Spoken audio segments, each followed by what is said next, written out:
आप सभी को करवा चौथ की बहुत बहुत शुभकामनाएं। आज हम जानेंगे करवा चौथ के बारे में। कार्तिक मास की कृष्ण पक्ष की चतुर्थी को हम करवा चौथ का उपवास करते हैं। यह उपवास अपने पति की दीर्घ आयु और लंबी उम्र की कामना के लिए की सभी सुहागन स्त्रियां करती है। अच्छे तरीके से दुल्हन की तरह सज धज कर ये उपवास निर्जल उपवास करते हैं। रात को चंद्रमा की पूजा कर उसे अर्घ देकर ही अपने पति के हाथ से जलपान ग्रहण करती है। सभी सुहागन स्त्रियों के लिए करना बहुत सौभाग्य की बात है। यह व्रत जिसकी शादी तय हो गई वह भी अपने होने वाले पति के लिए कर सकते हैं।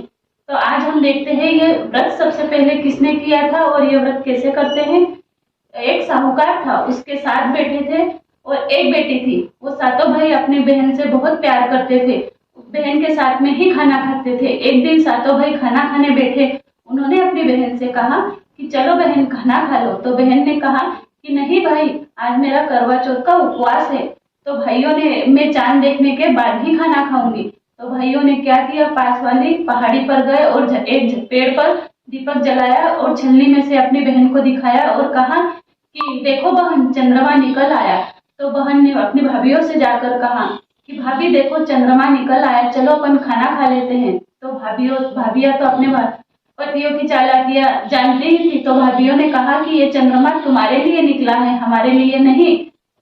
तो फिर बहन ने खाना खा लिया अपने भाइयों के साथ मिलकर। जैसे ही बहन ने पहला निवाला उठाया तो उसमें उसे हिचकी लगी। तो उसने सोचा कि सुबह से उपवास है इसलिए मुझे हिचकी आई, उसे अशुभ संकेत दिखाई देने लगे।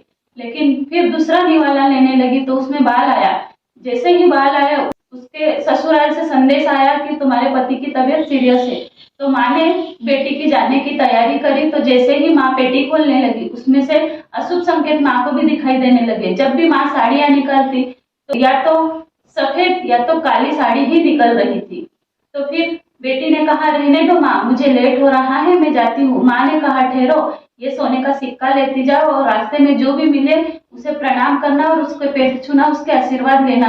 जो भी तुम्हें अमर सुहाग का आशीर्वाद देगा उसे ये सोने का सिक्का दे देना और पल्लू में गांठ बांध देना। वैसे ही बेटी चले, रास्ते में सबके पैर, माँ के कहे अनुसार सबके पैर पड़ने लगी, सबसे आशीर्वाद लेती गई, लेकिन उसे अमर सुहाग का आशीर्वाद किसी ने नहीं दिया। वो ससुराल की दहलीज पर पहुंची, बाहर छोटी ननंद खेलती हुई दिखाई दी। उसने छोटी ननंद के भी पैर पड़े और उसके आशीर्वाद लिए। छोटी ननंद ने कहा पुत्रवती भव, सौभाग्यवती भव। तो उसने छोटी ननंद को सोने का सिक्का दे दिया और पल्लू में गांठ बांध दी। जैसे ही वो अंदर गई तो उसने देखा उसके पति का शव पड़ा है और सब आजू बाजू बैठे हैं। वो मानने को तैयार ही नहीं हुई कि मेरा पति मर गया।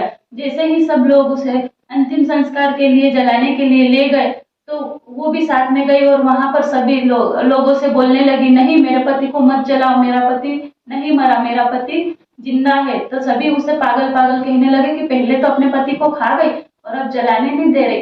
तो वहीं पर सब लोगों ने क्या किया, उसके लिए झोपड़ी बना दी, वही वहां पर अपने पति को लेकर रहने लगी। जैसे ही चतुर्थी आई वो उपवास करने लगी और माता से प्रार्थना करने लगी कि मेरे पति को जीवित करो, मेरे पति को जीवित करो।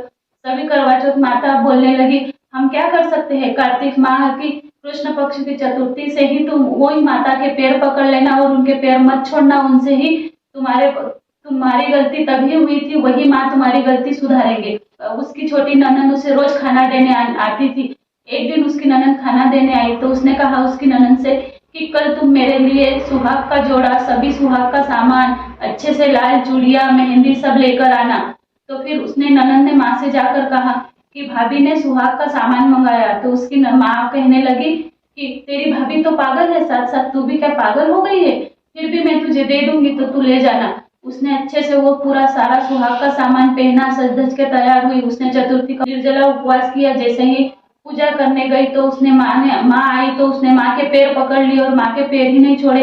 मेरे पति को जीवन दान दो माँ, मेरे पति को जीवन दान दो। तो माँ ने कहा करवा ले, करवा ले, दिन में चांद दिखाने वाले 7 भाइयों की बहन प्यारी बहन करवा ले, दिन में चांद देखकर खाना खाने वाली बहन करवा ले। पापिनी, तूने मेरा व्रत खंडित किया है, तूने मेरा व्रत तोड़ा है, अब मेरे से भीख मांग रही है अपने पति के प्राणों की। फिर भी उसने माँ के पैर नहीं छोड़े और माफी मांगने लगी, क्षमा प्रार्थना करने लगी।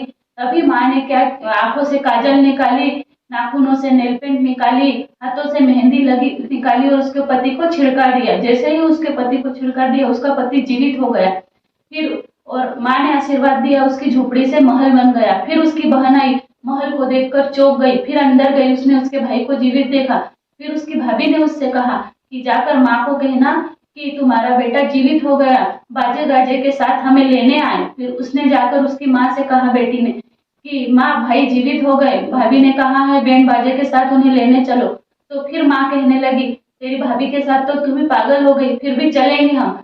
तो माँ बैंड बाजे के साथ अपने बेटे को लेने के लिए जाती है। जैसे ही अपने बेटे को देखती है जीवित, अपनी बहू के पैरों में गिड़गिड़ाने लगती, बहू हमें माफ कर दे, तूने हमने तो 1 साल पहले ही हमारे बेटे को मरा हुआ घोषित कर दिया था, लेकिन तूने मेरे बेटे को जीवन दान दिया है। फिर सास अपनी बहू को और बेटे को खुशी खुशी घर पर लेकर आई। तो सभी सभी के लिए मैं प्रार्थना करती हूँ भगवान से कि सबका सुहाग अमर रखना और सभी सौभाग्यशाली स्त्रियों का सुहाग अमर रखना। ऐसे ही व्रत जैसे उसने किया वैसे ही सब करे और रात को चंद्रमा को अर्घ देकर ही जलपान ग्रहण करे। सबको करवा चौथ की हार्दिक शुभकामनाएं। Thank you.